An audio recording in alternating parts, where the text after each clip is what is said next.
Hello, sorry I didn't know if we were recording then. Hello, welcome to Fishing Squad. Just starting prep for a Tope session tomorrow. Second day of my honeymoon. Come through to Wales. I've just got a length of 2 foot. I just got a length of I think it's Rovex 10 times stronger, 200-pound mono. This is going to form my hook snood for my pulley rig. Now what I've decided to do is make a longer hook snood, but not incorporate it all with wire. Since I've learnt that knot, which is an Albright knot, I've started joining mono and wire together for my rigs. You've seen it when I showed you that running ledger rig, which was a modification on my dad's long running ledger rig, if you like. I've gone back to a pulley rig because I think this is going to be the ultimate rig for me. It might not be the ultimate rig for everybody, but I think it's going to work for me. So what I did was I cut 12 inches of AFW 135-pound bleeding red leader, that one, and I cut 2 foot of Rovex 10 times stronger, 200-pound mono. I joined them together with an Albright knot. So obviously that now is probably going to be, that length of mono, take the knot out, and the knot that I'm going to use for the swivel, it's going to be about probably 1.5 foot, and this is going to be probably, the wire is going to be 10 inches probably by the time I put a Flemish eye in it and what have you, crimped it. So that's going to be like a bike bit for the Tope. Some people incorporate a swivel there, but what I find is it spins around too much in the tide and ends up a right mess basically. So what I'm going to do now, I've got a vise here. I'm not really going to show you much. I'm just going to nip the wire right on the end of it in the vise. Just make sure everything, you can just about see it there. I ain't got a very good angle on camera, have I? I'm making 9 rigs. I'm just making sure there's no slippage, nothing to worry about. And what I'll do is, the tag end on that's about right. I'm going to, obviously on the mono it is. I'm going to snip them down and then go from there. So I'll show you the rig as I go. And yeah, the quality of video might not be as good as it should be. The iPhone that I use to video all my videos on, I think it's game over for it. It's an old iPhone 6. So I'm going to be on the lookout for something else to video on, I think. My personal phone camera, it's shocking. So I'm going to nip all these up and I'll show you next bit rig. Right, next bit is to get, I use a 2/0 swivel for this. On one end of this, obviously the mono end, I'm going to use a half blood knot, 4-turn half blood knot. Now if you want, you can put a bit of glue on this, or you can bleb it with a lighter, or if you're really confident. Which, to be fair, I always test this in the vise. And I'm relatively confident with it. So I just like to trap the eye of the swivel in the vise just gently, not just enough, you know, to pull the knot down. I think you'd be really unlucky to get snapped for that to pull through. But I am going to put a dab of super glue on a couple of bits of this. And I know super glue doesn't necessarily stick to mono fantastically well, supposedly, doesn't glue mono. But a bit of extra precaution. It can't be a bad thing, can it, having it on, surely. But that's what it looks like. With this, I think with this line, I think it's pretty much nailed on that you're going to be safe. I don't think you'll break it. Nah, you won't break that at all. Seriously, you'd have to, I think your rig body would snap, because this will be going onto a 100-pound rig body. So that's what we've got so far. I'm going to do the rest of these, and then I'll talk you through the rest of it. So as far as hook patterns go, I've got some Coxswain Roll Octopus Peak hooks here, catfish hooks. These are going to form like the back hook, and I've got a Kaiki 8/0 for the bottom. I've bought Tamer's hooks before. Unfortunately, I can only get some 6/0s. I'll be having a go with these again. I've had a pack before. I had a pack last year. Give them a go as well. Just the 6/0's probably a little bit too small for the baits that I want to put out, unfortunately. That's all I could get hold of from the place that I ordered them from, unfortunately. But these are getting some use, at least for Beloss, at least. So yeah, not badly priced then. And these catfish hooks aren't badly priced either. Got these from the tackle shop at Cricket today. So all we're going to really do is put one of these on an octopus beak. There's only 3 in that pack of octopus beak. Something else, if you look at a catfish hook, I didn't know this till this year. If the guy's watching the video, he told me about this, I didn't even realise. 4/0 catfish hook, it's about the same as a 8/0 octopus beak. So yeah, a bit of Flemish eye with crimp. These are the products that we've made used to make the rig up so far. Bleeding leader. We're just having a glass of the old Levino. Hi, Mr. Newton. Hi. So yeah, we'll crack on and do this, and then I'll show you the next bit. It's quite nice for lemonade. Right, so I put the 8 creaky hook on. And the Flemish iron, I've crimped it. You can see that. But a bit of shrink tubing just to go over that. That'll come down like that. Obviously, the octopus beak hook or catfish hook, whichever one you want to use. So that'll form when we mount my bait onto whipped on with some elastic, and that should do the job really, not a problem. So we'll do the next bit now. Oh, tubing just wants putting over the kettle when it's boiled. Just makes it look neater. They see that there's a lot of these soft crimps about, that's the trouble. I can't get hold of the brass crimps that I used to use. They're just soft, these. They do the job, don't get me wrong. If you Flemish iron, they're fine, but I don't like them at all. I'm only using a 8 keiki just to mount into the Gemini bait clip. If I were doing the running ledger rig, I'd much rather use a thicker hook for tope, like an O'Shaughnessy, but we'll just go with what we've got. Right, for the rig body, I'm going to use this £100 Maxima Chameleon. It's going to be a 3-foot rig body. Well, we'll do 38 inches because I know it takes about an inch of line to tie a uni knot to a swivel, so whatever you tie it to. So we'll do them now and I'll show you how that works. I've put the rig body together. I've skipped a few bits before putting it on camera. I mean, this particular one, I ran out of them catfish hooks, so I've just put 2 J hooks on, 2 8-0 Keiki J hooks. But we've got an 8-0 Keiki J hook, Flemish eye that's crimped with a piece of shrink tubing over it. This is onto 12. It was a 12-inch. I cut it off at 12 inches. The AFW leading leader, that one, £135. Now I've done a Albright knot to £200 mono. Obviously, it's second hook. It's your choice, whatever your second hook is. This is a J hook on this rig. It doesn't really make a difference. I'm happy with that. Fish gets up to neither of them hooks, that'll do. So yeah, it's onto £200 mono with an Albright knot. I've tested that in the vice, that ain't going to come undone. And this was cut off at 2 foot.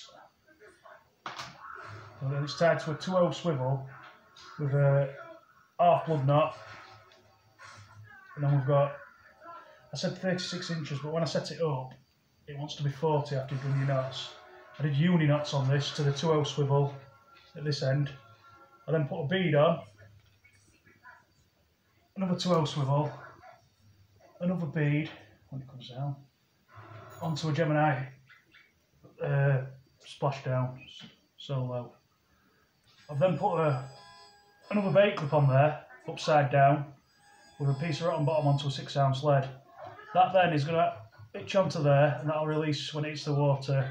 You'll be fishing onto the rotten bottom, so if the lead gets stuck, it'll break off, no problem. So what does that leave us with? It leaves us with approximately just slightly longer than 6-foot rig, not much longer. So when it's clipped down into the solo splashdown, should all hang nice and straight and in line for casting, as you can see. So it should cast really well. Why I've made the changes, i.e. joining mono to wire, because when I lost that tape last time, it was getting too close.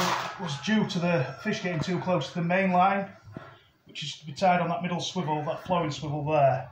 Now, if my line ends up there, my main line, and the fish picks it up here, I've got a almost 3-foot length up length to keep it away from the main line. Hopefully, if it pulls off, then it's away. Before, I'd probably fish a length of wire about that big to a swivel, and then like it'd be like what, 12 inches of wire to a swivel, then just the rig body, so the swivel could come up here. And that's what I think cost me when I lost that tote before. But just a change I've made. I think it'll work better, so we'll go with that. So hopefully next time you see me, I'll be on the rocks. I'll be, well, if the wind dies down anyway, I will be. Right, I'm down. First bait up. I've had half a dozen casts with feathers. I haven't had anything yet. I lost the set actually. On a snag, I don't know whether it's a lobster pot or what, it just seemed a bit strange. So the rods have been out about 20 minutes so far. I've brought some black lug down with me as well, and a small like tote flapper rig, scratchy rig, whatever you want to call it. So if we do struggle on mackerel, I'm hoping to get some pork cod and maybe pouting out, put them on as fresh bait. We'll have to see. Them rigs cast out lovely, they're holding bottom fine at the moment, even though we've got a bit of current to the right. We'll see how we get on. I mean, like I said, the footage might not be very good. This camera isn't very good at picking up movement, so C won't look, it'll look dodgy probably when I put it all together for a video. But it's nice to be out. Nick's coming down in a bit with some breakfast for me. So it's nice just to get out. You just got to watch out for pockets of weather at this time of year. We've got one now. Hopefully we'll get a couple of fish out. Like, it'd be nice. I think we've got decent conditions, not the best tides, but in terms of general conditions, that murky water started to appear. That's probably why we might struggle for mackerel today. But hopefully the tope will be on the munch because of the, you know, the visual side of it. They're going to have to get that nose working a bit more rather than chasing a full shoulder mackerel in crystal clear water. In other words, of scouring the seabed. There's something about them rigs. I don't use a long stretch of wire because it can tangle up. I found that it tangles up sometimes around your main line. Putting that bit of mono in, if it does tangle around your main line, it's less likely to cut your main line, isn't it? If you get a fish on. If it tangles your pulley swivel up around your main line sort of thing. Your snood does. So yeah, we'll see what happens. I mean, last year at this time of year it was fantastic. You know, if you look back on my videos, I've had one since about probably 28th of October. I've had runs obviously, landing one, so we'll see how we get on. I'm hoping this video turns out really well and we get a couple of fish out, so bear with me. Do a bit of species hunting while waiting for a tope. There's some wrasse about, hopefully some pout and some pork cod, maybe some whiting. I had a bit of whiting up here to be fair, but I don't think I've had any, my dad has. So we'll see how we get on. So the spouting on the scratching rig, it's a nice one as well. It'll do for some fresh bait, that won't it? Get in. Not bad. Black lug. Didn't even give me a bite. So yeah, just spouting so far. The white's come down to... What? Yeah, the white's brought some breakfast. Hi Mrs Newton. Bad. I think we're getting a little bite on the scratching rod, rig, whatever you want to call it. Sun's up. Just a pouting to show for it so far. We'll make a couple of tope baits out of that with a bit of mackerel strapped to it, I think. See if it makes a difference. Keep at it, obviously. Right, another pouting, get on black lug. A bit smaller than the other one. Oh. Just cast the rig back out, we'll try and get another one. So we get on into it now.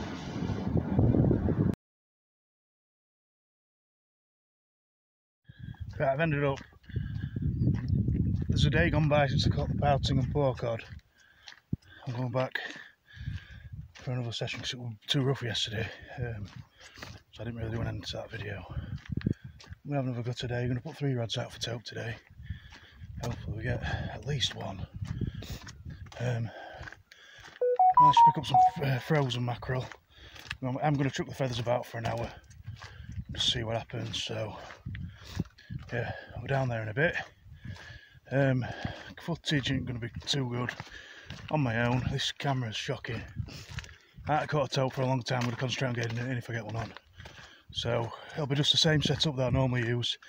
On one at rods, it's a fixed spool reel, carp one. It's not a bad reel.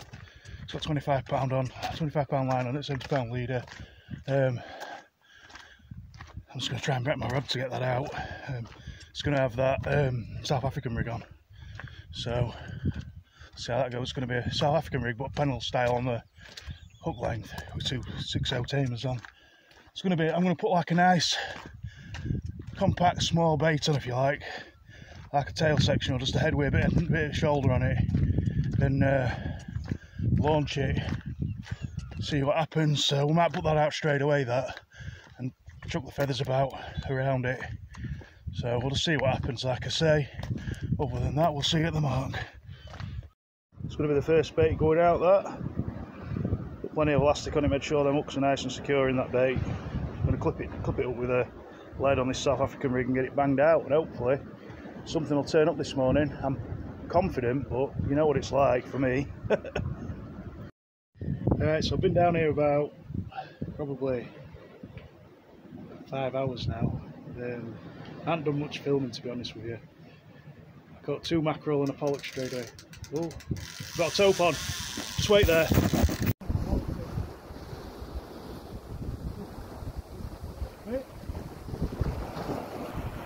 Right, not the best of footage. If you watch this carefully, top left hand corner of the screen, like left hand quarter of the screen, you can just about see a fin on the surface. Yeah, because we lost that one as well, unfortunately. I got it right into the bottom of the rocks. I got it onto the rocks. There was swell. I just went to grab the rig body. Where's my rig gone? I've just took off. See ya. Another punishing blow. Fine wire hooks for tope. It's just done that. I had to grab the rig body to pull the fish up, you know, just to get it into a position where I could grab the fin. I was probably an inch off getting the fin, and it just slipped off the hook. Back into the sea, you don't get a second chance. Got 2 rods back out again. It handled everything, we played it really well. I've got a little bit of footage, but I asked Nick not to. I'll get another run on there. No. Rod tip were bouncing a bit, that's all. I asked Nick not to film too much because I just wanted to concentrate on landing it and getting some footage with it, but I'm getting used to losing them. It's not a good thing, is it? But I think it's a Kaiki, that one, 8-0, wide mouth specimen. They're quite thick. I've had them in vice when I've tied knots to them, and they've had a bit of a, you know, they have a bit of giving them, don't they? But you wouldn't think that they'd, like a 35-pound tope, you wouldn't think it'd bend one clean out. You should be able to lift one of them up and hold it, shouldn't you, really, on one of them hooks? I mean, the only reason why I use them as the bottom hook is to go into the splashdown. Well, I think I'm going back to offshore, honestly, me. Even if I have to use 6-0, you know, the uptide hooks, Mustad Viking 6-0, because this is ridiculous. At least that one I've got any gear in it's got, like the first one. The first one, I don't know if I said anything on the first one, because I was about to tell you what happened. I lost one earlier on in the tide. The tide was screaming to the left, 100 mile an hour. My rod tip were bent a bit, you know, in the tide room. It's picked it up, I've struck into it, and I just couldn't pull it back in the tide. It's happened to me before on this mark, that. Basically, my line ended up parting. I think it took me into a reef. There's a reef just off here, left of us. I think that's what happened with that one. I've had 4 mackerel, and I think that last tope I made a cocktail up out of frozen and fresh, and just lashed it together. And the one that had a run on it were full joey, fresh. But it's painful, you know. In comparison to the relative success we had last year, this ain't good enough, really, I don't think. So it'll probably be, we might not get another go at it this year. This might be the last session, might it? I'll have to say I've got Nick with me now. We are getting a bit of a bite on this left-hand rod here. It looks a bit too jerky to be a tope. Oh dear. Oh dear. Hopefully we'll get one out before we go. We've got about another hour. We'll see what happens.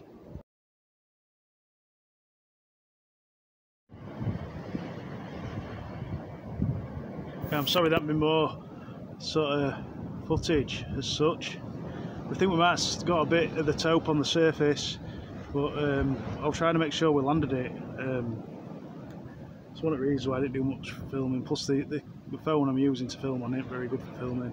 Last bait up out, it's on the left there with fixed spool on. The other rods I've just brought in, so I'm just going to get packed up. Hopefully we'll get a run on that before we go. Fingers crossed. Bit gutted at the moment.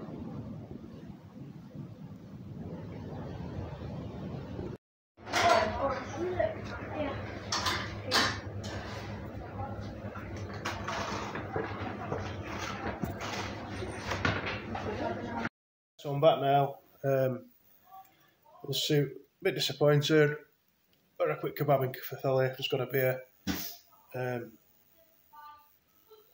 Yeah, footage wasn't very good at that, but you just about saw the tope on surface. I wanted to get the fish out, and you know, that was all I was worried about, and we failed again. So it is what it is, isn't it? You know, we're gonna have another go in a couple of days' time, and hopefully this hoodoo I've got from the tope gods, or whatever you want to call it, is going to be lifted soon. So we'll keep going. Oh no, go. I mean, we got close today. Close. I nearly grabbed the fish. Honestly, all that happened was I got it on surface, got it into the rock. I went down to try and grab it. I just had to pull my rig a little bit, and it lifted fish, and it just straight off the hooks. Gutted. Some people are saying that counts. I didn't touch it. It was landed, but I didn't touch it. So it's tope fishing for you, isn't it? We'll have another go. Hope you enjoyed this video. Them rigs work fine. The ones that I made at the start of this video, I think they're definitely the way forward. They didn't tangle up at all, not once. Obviously, whilst I hadn't landed a tope, I did have one on. I'll just probably change that bottom up back to something a bit stronger. Either a Coxswain roll meat hook, maybe a mustard O'Shaughnessy or a mustard Viking. We'll see. I didn't think they'd bend out as easy as that, man. It's disappointing. Just a bit of a warning. Like, there's some hooks. I'm not going to start mentioning which hooks they are. Just be mindful about using specimen hooks from some ranges, you know, of makes of hooks. You can't always be 100% confident in them as it's proven today. It can cost you a fish as it's proven today, basically. So, yeah, we'll see you in the next one. I'm sorry the video hasn't been as good as normal. I haven't got an intro to it. I've locked my iPhone up. I need to get it sorted. So I'd rather post something than nothing. So, yeah, keep safe, tight lines. Have a good one. I'll see you later.